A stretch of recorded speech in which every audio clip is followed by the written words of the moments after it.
أعوذ بالله من الشيطان الرجيم بسم الله الرحمن الرحيم اللهم صل على محمد وعلى آل محمد صلى الله عليه وسلم تسليم. Je suis vraiment désolé, je suis obligé de reprendre parce que pour une raison quelconque, la vidéo s'est arrêtée. Je ne savais pas aussi que chez nous ici on peut avoir un problème de connexion. Mais malheureusement la vidéo s'est arrêtée. Je ne sais pas comment, donc j'ai perdu. Sûrement c'est là, je ne pense pas que ce soit effacé. Sûrement je vais retrouver ça et puis bon, je vais essayer de poster. Mais je pense que c'est obligé de reprendre encore. Alors qu'Allah nous donne une très bonne compréhension. Je suis vraiment désolé. Alors, je parlais de la sourate Abasa, la sourate 80 de, comment dirais-je, du Coran. Et je voulais attirer l'attention des gens sur le comportement de certains de nos leaders dans la communauté. Pour dire que l'accueil dans les mosquées, il ne faut pas que ce soit, comment dirais-je, qu'il y ait de la discrimination quand il s'agit de comment dirais-je, comment se comporter avec les gens. Dans la communauté, nous avons des gens qui sont pauvres, qui veulent vraiment être propres, qui veulent apprendre la religion, qui veulent s'approcher de nous. Mais je vous dis que ça dépend de nous qui sommes déjà musulmans. Il y en a dans le groupe qui ne sont pas musulmans du tout. Il y a des Américains, il y a des chrétiens. Ici, je parle des États-Unis et de l'Occident, mais en Afrique, il y a beaucoup de personnes qui veulent devenir musulmanes aujourd'hui. Et la religion est en train de prendre de l'ampleur. Les gens, se convertissent, vous voyez un peu par milliers. Chaque année et chaque jour, partout où on est, il y a des gens qui viennent vers la religion, qui veulent embrasser la religion. Alhamdulillah Rabbil Alamin. Mais ici, je suis en train de faire allusion à quoi? À cette sourate. Pourquoi? Parce que il y a des gens qui pensent qu'ils sont irréprochables. Là, je vais raconter une histoire. Un jour, j'étais dans une mosquée, on était en train de prier. Alors, quand on était en train de prier, qu'est-ce qui s'est passé? L'imam qui dirigeait la prière a fait une erreur. Alors, quand il a fait l'erreur, il y avait un autre imam qui était là, qui est un ami personnel à moi. Il a essayé de le rectifier. Une fois, le monsieur s'est entêté, il a continué dans son erreur. L'autre imam encore a essayé de le rectifier 2 fois. Il n'a pas accepté, il a continué dans son erreur. L'imam l'a encore rectifié une 3e fois. Et le gars a continué, il a fini sa prière. Ok? Quand il a fini sa prière, qu'est-ce qui s'est passé? Il a appelé l'autre de côté et puis il l'a réprimandé. Il l'a réprimandé sérieusement. Et comme il l'a pris de côté, j'étais là. Ils ont parlé, après j'ai demandé à l'autre. Je l'ai vu en train de demander pardon. Je lui ai demandé qu'est-ce qui s'est passé. Il dit non, il était en train de me réprimander. Pourquoi? Il m'a réprimandé simplement parce qu'il dit que je l'ai rectifié. Alors, il y a des gens qui pensent qu'ils sont irréprochables. La connaissance est aussi profonde que les profondeurs de l'océan. Celui qui pense qu'il connaît tout ne connaît rien du tout. Ici, notre Rasoul sallallahu alayhi wa sallam, celui qui est le modèle parfait, il s'est trompé. Il a fait une erreur et Allah l'a réprimandé. Pour nous dire ici qu'aucun de nous n'est au-dessus de la loi. Ouvrez le Coran au chapitre 80. Il s'est renfrogné pour ceux qui parlent le français. Rasoul sallallahu alayhi wa sallam était assis. Ça, c'est pas une histoire, c'est écrit. Assis avec l'un des leaders, l'un des hommes les plus puissants de Quraysh. Pendant qu'il était assis avec lui, il y a un aveugle qui s'est approché de lui. Quand l'aveugle s'est approché, l'aveugle avait besoin d'être guidé. Être guidé pas parce qu'il ne voit pas, mais sûrement parce qu'il avait une question. Et comme je le dis, qu'est-ce que la politesse nous demande? Qu'est-ce que la décence nous demande? Quand tu viens trouver quelqu'un en train de parler avec une autre personne, qu'est-ce que tu fais? Tu attends que la personne que tu es venu voir soit libre et prête à te recevoir. Alors tu ne vas pas directement dire « j'ai besoin de toi ». Non, ce n'est pas poli. Mais ici, on est en train de parler de quelqu'un qui était aveugle. Alors, s'il a été réprimandé par Allah subhanahu wa ta'ala, Allah lui a dit, ne fais plus ça, ne te comporte pas comme ça. Et ça, c'est un rappel. Si Allah lui a dit ça, sachant très bien que la personne dont nous sommes en train de parler ici est un aveugle, qu'est-ce qui va se passer avec nous? Nous qui discutons avec des gens peut-être qui ne sont pas aveugles, des gens qui viennent vers nous. Rasoul sallallahu alayhi wa sallam a fait ça. Et Allah lui a dit quoi? Que cette personne-là qui est venue, qui te fait savoir, ou bien qu'est-ce qui t'amène à penser que cette personne-là n'est pas venue vers toi pour se purifier? Et que le rappel dont elle a besoin en ce moment ne peut pas, comment dirais-je, lui servir. Et Allah lui a dit, quand il s'agit de celui qui est pauvre, qui vient vers toi avec empressement, tu te détournes de lui. Et celui qui a l'argent, quand il vient vers toi, tu t'empresses vers lui. Et il n'y a pas de certitude que celui-là va accepter l'islam. Mais l'autre, il a déjà accepté l'islam. Donc, comme pour nous dire que ceux qui ont déjà accepté l'islam, on ne doit pas les négliger pour ceux qui n'ont pas encore accepté l'islam. Le tafsir dit ça. Ceux qui ont accepté l'islam, on ne les néglige pas. Parce que c'est une connaissance qui continue. Aujourd'hui, je connais ça. Moi, je vais toujours partir vers les gens qui connaissent plus que moi. Je ne vais pas me coucher pour dire que je connais tout, non. Donc, quand tu vas vers quelqu'un qui connaît déjà, ou bien quelqu'un qui connaît plus que toi, c'est son obligation. Là, cette personne est obligée de répondre à ta question si elle a la réponse. C'est une obligation. Mais aujourd'hui, qu'est-ce que nous voyons? Ceux qui ont l'argent n'ont pas de considération pour ceux qui n'en ont pas. Le pauvre ou bien quelqu'un qui n'est pas bien habillé, quelqu'un qui est sale, il vient vers toi pour te poser des questions sur la religion et tu préfères te détourner de lui et faire face à quelqu'un qui, par exemple, a un beau boubou ou bien quelqu'un qui a un rang social aussi élevé. Et Allah nous dit ici que quand il s'agit de la religion, qu'est-ce qu'il dit? Il dit que tout le monde doit être traité de façon égale. Le noble, le faible, le pauvre, le riche, le maître, l'esclave, l'homme, la femme, le jeune et le vieux. Tout le monde, nous devons tous être traités de façon égale et de façon équitable quand il s'agit de la recherche de la religion. Mais aujourd'hui, quand tu vas dans les mosquées, il y a des gens qui viennent, par exemple, l'imam a commencé le khutbah.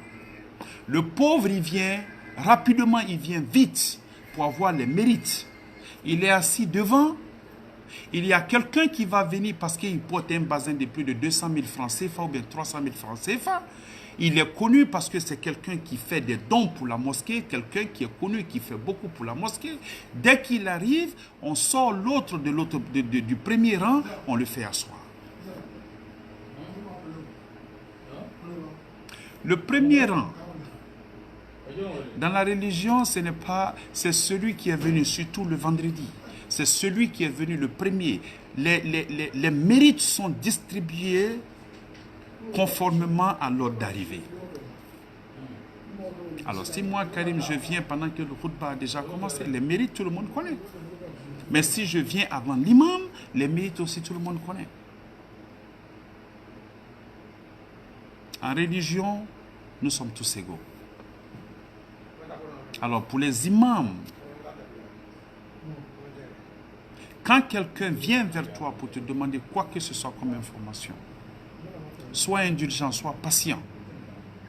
Et considère cette personne qui vient vers toi pour avoir des informations de toi comme une bénédiction venant d'Allah. Je l'ai dit, ça va encore me ramener sur ce point que j'ai toujours souligné. J'ai dit que le plus pauvre ou le pauvre est une bénédiction pour le riche. Ce n'est pas le riche qui est une bénédiction pour le pauvre. Je pense que je l'ai dit plusieurs fois, je vais encore le redire. Celui qui a la connaissance, ce n'est pas lui qui est la bénédiction pour celui qui vient chercher la connaissance. Mais c'est celui qui vient chercher la connaissance qui est une bénédiction pour celui qui a la connaissance. Mais les gens ne peuvent pas comprendre. Réfléchissez à ça. Celui qui a la connaissance. Moi, Karim, c'est ce que je me dis. Quand quelqu'un m'appelle pour me soumettre un problème, Wallah, pour ceux qui me connaissent, je prends le temps pour t'écouter. Pourquoi? Parce que je me dis qu'il y a plus d'1 milliard de musulmans. Les prédicateurs, il y en a beaucoup. Il y a des gens qui connaissent le Coran plus que moi. Je connais. Qu'est-ce que je connais du Coran? Maintenant, je me pose la question toujours de savoir pourquoi cette personne-là est venue vers moi. Pourquoi? Qu'est-ce que j'ai de spécial? Et automatiquement, je me rappelle, je dis Alhamdulillah Rabbil Alamin. Cette personne est en train de m'apporter une bénédiction d'Allah. Grâce à cette personne, je vais trouver peut-être une petite issue, une petite ouverture pour le paradis. Grâce à cette personne, Inch'Allah, je vais avoir l'approbation d'Allah subhanahu wa ta'ala. Pourquoi? Parce qu'elle va venir avec ses questions. Je vais répondre à ces questions conformément à ce que je sais. Je vais lui trouver une solution à son problème. Ben je dis Alhamdulillah Rabbil Alamin. Parce que la solution à son problème n'est pas de moi. La solution à son problème est d'Allah. Donc c'est Allah qui l'a envoyé vers moi. Si je refuse, si je repousse cette personne, qu'est-ce qui va se passer? Elle va trouver une solution ou bien elle va trouver la solution à son problème à travers quelqu'un d'autre. Alors la porte du paradis qu'Allah avait ouverte pour moi, je l'ai fermée pour moi-même, à mon propre détriment. Donc que ce soit moi ou pas, cette personne-là va trouver une solution à son problème. Alors moi, je me réjouis, moi, Karim, alhamdulillah, je me réjouis quand je reçois un coup de fil, parce que je me dis que ce coup de fil va m'être profitable, et ici, et dans l'au-delà. Mais ceux qui ont les moyens pensent que quand le pauvre vient vers lui, ou bien vers eux, automatiquement, ce pauvre-là devient un fardeau. Non. Baba. Baba. Tu vois, il se dit que sûrement ce pauvre-là est un fardeau. Non, le pauvre n'est pas un fardeau. Le pauvre est une bénédiction pour le riche. Seulement si le riche savait. Le comportement vis-à-vis des gens.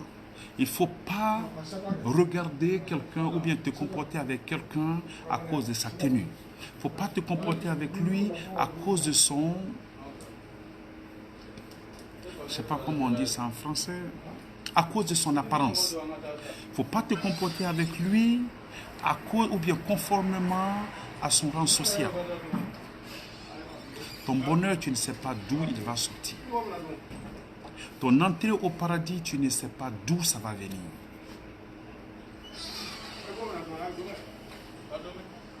Donc que nos imams, que nos leaders dans la communauté, vous pouvez voir, ça c'est le comportement de l'être humain. celui qui est bien habillé, celui qui a l'argent, celui qui a un rang social aussi comment dirais-je, élevé que tout le monde, a beaucoup plus de considération dans la communauté. Il a beaucoup plus de regard. Quand on lui parle avec décence. Quand on lui parle avec respect. En ce moment-là, de vous à moi, vous parlez avec celui-là, avec respect et avec, comment dirais-je, avec considération.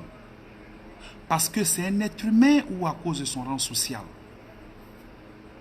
Pendant que vous parlez avec celui-là avec respect et considération, le pauvre, bien le mal fichu, il est arrêté de l'autre côté, il attend, il a besoin de votre attention et il ne l'obtient pas. Maintenant, de vous à moi, est-ce que nous les traitons de façon égale?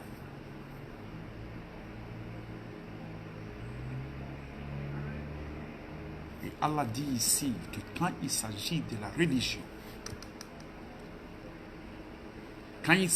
religion, nous sommes tous égaux. Il a tout mentionné. Je reviens là-dessus encore. Il dit quoi? Il dit le noble.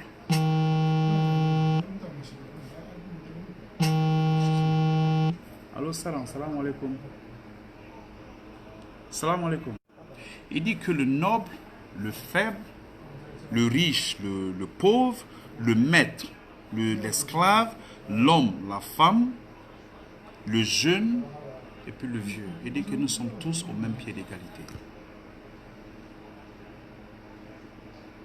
Alors un imam qui fait une erreur, qui n'a pas besoin, se dit qu'il n'a pas besoin d'être réprimandé et qui n'a pas besoin d'être rectifié,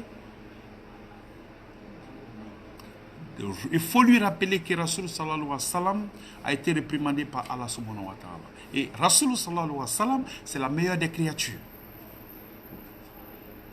Il est au-dessus de nous tous. Après Allah, c'est lui. Mais il a été réprimandé par Allah. Allah lui a dit, dans cette sourate-là, à Bassa, il dit, ne reprends plus ça. Donc, quand un chef se dit que lui, on ne peut pas le rectifier parce qu'il a fait une erreur, là, il y a problème. Là, il y a problème. Je parlais à un ami aujourd'hui, qu'est-ce que je lui ai dit? Je dis que l'intelligence que tu as, l'argent que tu as, tout ce que tu as, c'est considéré comme une bénédiction d'Allah. Considéré comme une bénédiction d'Allah. Alors si tu peux l'utiliser pour chercher, ce qu'on appelle Jannatul Firdaus, vas-y. Mais il n'y a rien de plus triste.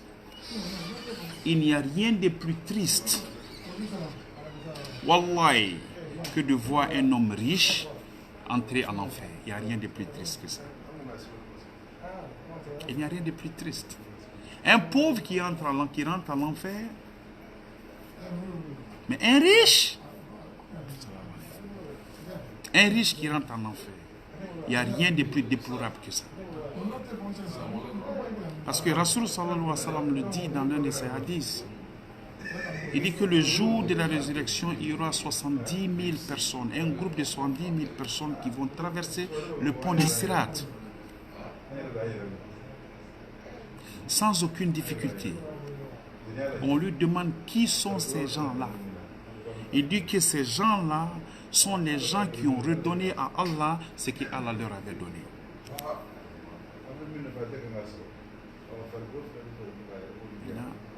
Donner à Allah ce que Allah t'avait donné. Ceux qui ont l'argent, qui pensent à donner aux autres.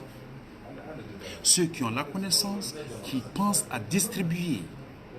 Ceux qui ont un peu, qui cherchent à faire bénéficier de ce qu'ils ont aux autres. Ça, c'est redonner à Allah ce que Allah t'a octroyé comme bénédiction. Donc, comment un homme qui est riche peut se retrouver en enfer? Si tu pries régulièrement et tu peux utiliser cette richesse-là comme échelle pour entrer, pour aller au paradis. Comment toi tu peux te retrouver en enfer?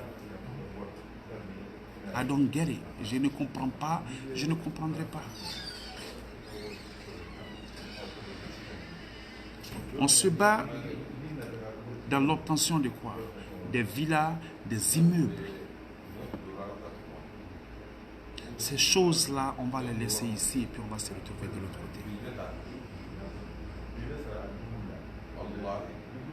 Hier, j'ai parlé des sacrifices qu'on peut faire pour nos parents.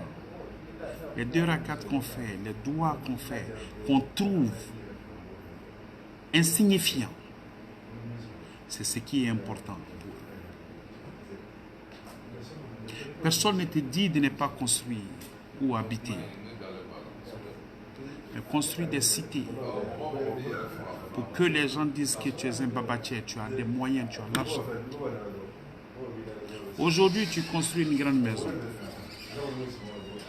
Ce qui va se passer, c'est quoi? Tunkara, s'il te plaît, mets live là. Ok. Voyez un peu. Tu vas aller construire. Tu construis ta grande maison.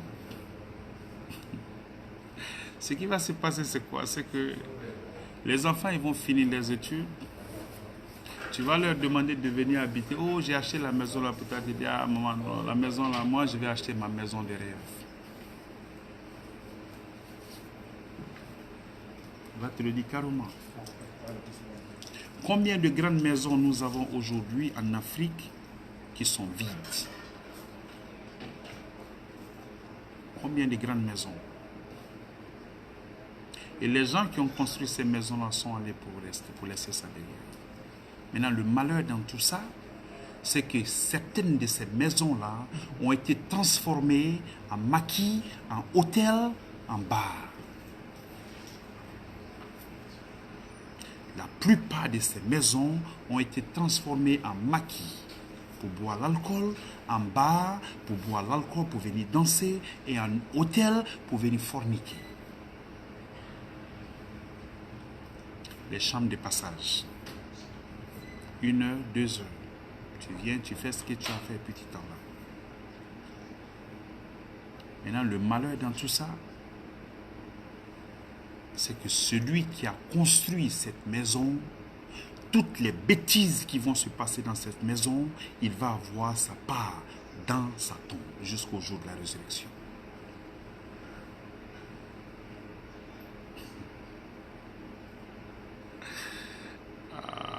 La ilaha illallah, Muhammad Rasulullah sallallahu alayhi wa sallam. La maison de ton père que tu ne veux pas, parce que c'est un héritage. Cette maison-là, si tu la transformes en bar, en maquis et en hôtel pour venir faire des conneries, tout ce qui va se passer de là-bas, ton papa va avoir sa part de malheur. Imaginez un peu. Ça, ce n'est pas pour dire que ceux qui sont en train de construire sont en train de faire. Non. Quelqu'un qui a des moyens, qui ne pense qu'à construire des cités, quelle garantie tu as que ces cités que tu vas construire, toi, tu vas être là pour bénéficier de ça? Quelle garantie tu as? Il y a des milliardaires qui sont en train de construire des cités.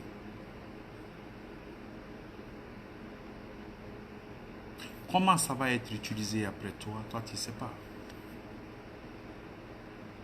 Tu ne sais pas. Alors, le meilleur investissement, c'est quoi? C'est ton enfant. Tu lui donnes une bonne éducation. Quand tu vas partir, il va être là pour toi.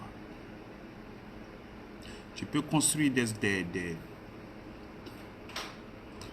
mosquées. Vas-y. Tu peux mettre des tapis dans les mosquées. Vas-y. Tu peux créer des orphelinats où on va éduquer les enfants. Tu vas faire des madrasas. Vas-y.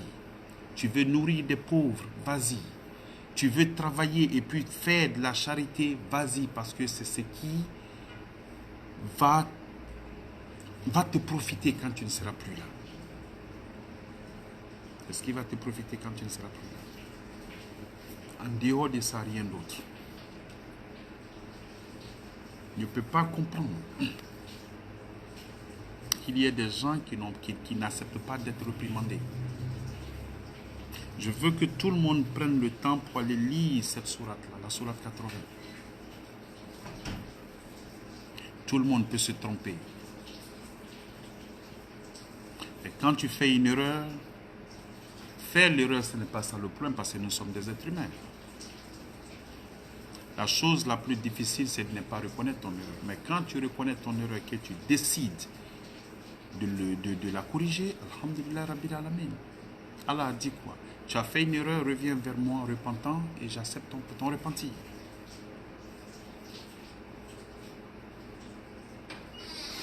Ceux qui ont l'argent ont du mal à respecter ceux qui n'en ont pas. La foi de l'être humain, Allah l'a dit dans la sourate Al-Hujurat. J'aime bien utiliser cette sourate-là. Quand il dit qu'il nous a créés tous d'un mâle d'une femelle, il a fait de nous, il nous a fait quoi? En tribus, et puis beaucoup de tribus, et puis une nation, pour que nous nous entreconnaisions. Et il dit que le meilleur d'entre nous, le plus noble, c'est celui qui a la crainte d'Allah. Il n'a pas dit celui qui a des millions. Il n'a pas dit celui qui est docteur. Il n'a pas dit celui qui est noir. Il n'a pas dit celui qui est blanc. Il n'a pas dit celui qui est arabe. Il dit celui qui a la taqwa, celui qui a la peur, la crainte d'Allah. Donc celui qui a la crainte d'Allah peut être un homme pauvre. Pendant que ceux qui ont l'argent le négligent, ou les imams le négligent, et ils s'occupent de ceux qui ont l'argent.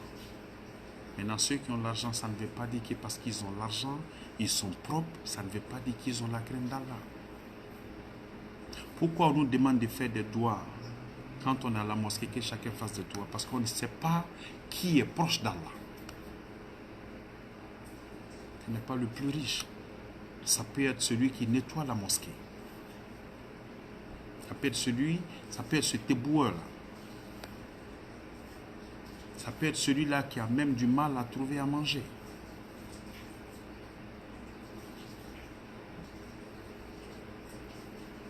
Alors la courtoisie, la décence, c'est ce qui fait de nous des bons musulmans. Ce n'est pas la prière. La longue prière à la mosquée, t'assois et puis lis le Coran. Non, non, non, non. Ça, c'est une obligation. Mais t'occuper des gens, traiter les gens de façon équitable, de façon égale, c'est ça le bon musulman. Alors que nos imams comprennent que les petits mamadous qui sont là, aux yeux d'Allah, ils sont aussi importants que les gros, les babatiers qui sont dedans. Le petit mamadou qui n'a même pas le prix d'un vélo, aux yeux d'Allah, peut être beaucoup plus important que celui qui conduit, comment dirais-je, une Mercedes ou bien une Lamborghini. Celui qui est assis devant la mosquée, qui n'a pas de quoi en manger, aux yeux d'Allah peut être quelqu'un de plus important que tout le monde. Il ne faut pas juger les gens par rapport à leur compte en banque. Il ne faut pas juger les gens par rapport à comment dirais-je, à la grandeur ou bien à la hauteur de leur rang social. Il ne faut pas juger les gens par rapport à leur place dans la société. Il ne faut pas les juger par rapport à leur boulot, à leur titre. Il faut regarder l'homme, il faut regarder l'être humain, il faut regarder ses actions.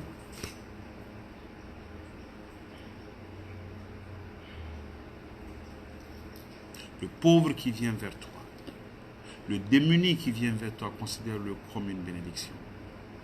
Celui-là peut être ton échelle pour aller au paradis. Il y a un monsieur qui est allé au paradis, simplement pourquoi? Parce qu'il a donné à boire à un chien qui avait soif. Un chien. Et il y a une dame qui est allée en enfer, qui était une très bonne, qui était pieuse. Mais parce qu'elle a maltraité un chat, elle s'est retrouvée en enfer. J'ai déjà fait un prêche sur la sincérité de nos actions. J'ai fait un prêche spécial là-dessus. Il y a un monsieur qui s'est retrouvé au paradis. Pourquoi? Simplement parce qu'il a donné un vieux boubou à quelqu'un qui était dans le besoin. Un vieux boubou. À sa mort, ses parents étaient là et lui disaient, il faut dire la ilaha illallah, la ilaha illallah Muhammad Rasulullah. Il n'a pas pu dire. Parce qu'en ce moment, qu'est-ce qui s'est passé? Il était l'ange de la mort qui était venu le voir, lui avait montré où il partait, sa place au paradis. Il était tellement content qu'il a regretté parce qu'on lui a dit pourquoi il va là-bas. Quand on lui a dit que tu vas là-bas simplement parce que tu as donné un boubou usé à quelqu'un qui était dans le besoin. Alors automatiquement il s'est dit quoi? Si je savais, je lui aurais donné un boubou neuf. Si je savais, je lui aurais donné un boubou neuf. Il est resté dans ça jusqu'à il a rendu là. Ses parents sont allés voir Rasoul sallallahu alayhi wa sallam. Notre frère n'a pas pu dire ça, il n'a pas pu dire ça. Rasoul sallallahu alayhi wa sallam lui a dit quoi? Et il a commencé à rire. Il dit que votre frère est actuellement au paradis. Alhamdulillah. Pourquoi? Parce que l'ange de la mort était venu le voir et lui a montré où il partait au paradis. Et on lui a dit la raison pourquoi il partait là-bas. Donc au lieu de dire la kalmat shahada, il a commencé à dire, il a commencé à regretter. Simplement parce qu'il a donné un vieux boubou à quelqu'un. Donc imaginez un peu. Jusqu'où la décence, jusqu'où le bon comportement, jusqu'où tout ce que tu peux faire peut aider les gens. Excusez-moi, quelqu'un va appeler la prière. Allahu Akbar, Allahu Akbar.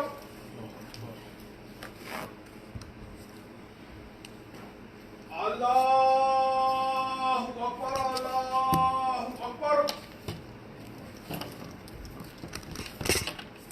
Ashhadu an la ilaha illallah. Ashhadu an la ilaha illallah. Ashhadu anna Muhammadan Rasulullah. Ashhadu anna Muhammadan Rasulullah. Hayya la salah. Hayya la salah. Hayya la falah. Hayya la falah. Allahu Akbar. Allahu Akbar. La ilaha illallah. Donc, comme je le disais, simplement pour avoir donné un boubou, un vieux boubou, un boubou usé à quelqu'un, il s'est retrouvé au paradis. Donc, vous pouvez imaginer un peu ce que ça peut apporter, ce que ça peut nous apporter d'être bon, d'être donneur, d'être gentil, d'être généreux dans tout ce que nous faisons. Et d'être bon, simplement être bon. Sourire aux gens.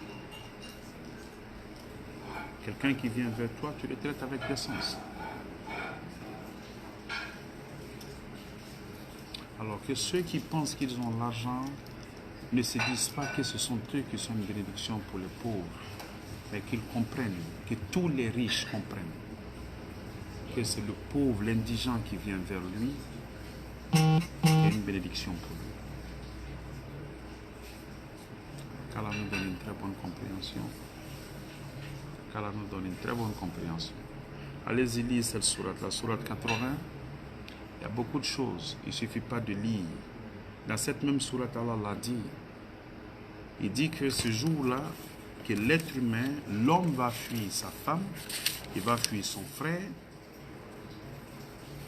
il va fuir sa femme, il va fuir son frère, et il va fuir sa mère, il va fuir ses enfants. Parce que ce jour-là, chacun de nous va être préoccupé par son propre compte. C'est dans cette sourate-là qu'Allah a dit ça. Chacun dans son chacun. Le prix du paradis n'est pas moins cher. Mais ce n'est pas aussi cher que ça. Ce n'est pas moins cher, mais ce n'est pas aussi cher que ça. Ce n'est pas moins cher, mais Wallahi, Allah l'a facilité pour nous. Celui qui a un peu d'argent peut facilement, s'il a un bon cœur, celui qui a un peu d'argent, s'il est indulgent, s'il est sincère, s'il est gentil, s'il est courtois, il prie régulièrement et il fait du bien. Wallahi billahi ta'ala, avec le peu de bien qu'il fait, Allah peut lui faire miséricorde. Je l'ai dit, j'ai dit que le paradis est une espérance, c'est une grâce d'Allah pour tout le monde. Ce n'est pas une certitude pour qui que ce soit. Donc ceux qui pensent que parce que je suis en train de faire ça, je vais aller au paradis, il faut te réveiller très tôt. La prochaine fois que je vais prêcher, Inch'Allah, je vais parler de la Sourate Al-Kawthar. À partir de là, les gens comprendront jusqu'où le paradis, ce n'est pas ton travail qui t'amène là-bas. Ton travail va te rapprocher du paradis. Mais rentrer dans le paradis, c'est la miséricorde d'Allah subhanahu wa ta'ala. Quand je vais prêcher sur le tafsir de ça. Trois versets. Je vais faire le tafsir là-dessus pour que les gens comprennent. Ceux qui sont gonflés, ceux qui sont orgueilleux, ceux qui font les choses par ostentation, qui pensent que oui, oh, parce que lui là il a fait ça, il va aller au paradis. Non, le paradis ça ne se trouve pas comme ça. Le paradis c'est une miséricorde, c'est un don d'Allah, c'est une grâce d'Allah. Il va donner son paradis à qui il veut. Il ne va donner son paradis qu'à la personne qu'il veut. Alors que nous soyons parmi les gens auxquels Allah va accorder le paradis. Allah, amen. Que nous soyons parmi les gens auxquels Allah va accorder le paradis. Allah, amen. A'udhu billahi minash shaitanir rajim. Bismillahir rahmanir rahim. Allahumma salli ala Muhammad wa ala Muhammad kama sallaita ala Ibrahim wa ala Ibrahim wa barik ala Muhammad wa ala Muhammad kama barakta إبراهيم وعلى إبراهيم في العالمين إنك حميد مجيد ربنا تقبل منا إنك أنت السميع العليم ربنا ولا تحملنا ما لا طاقة لنا به واعف عنا واغفر لنا وارحمنا أنت مولانا فانصرنا على القوم الكافرين ربنا تقبل دعاء ربنا اغفر لي ولوالدي والمؤمنين يوم يقوم الحساب ربنا لا تزغ قلوبنا بعد إذ هديتنا وهب لنا من لدنك رحمة إنك أنت الوهاب ربنا آتنا في الدنيا حسنة وفي الآخرة حسنة وقنا عذاب النار سبحان ربك رب العزة عما يصفون سلام على المرسلين والحمد لله رب العالمين. On va partir parce qu'il est l'heure de prier Isha maintenant. Donc qu'Allah nous donne Fajr et qu'Allah nous donne Inch'Allah les mérites de Juma Inch'Allah. Amin. Salam alaikum wa rahmatullahi wa barakatuh.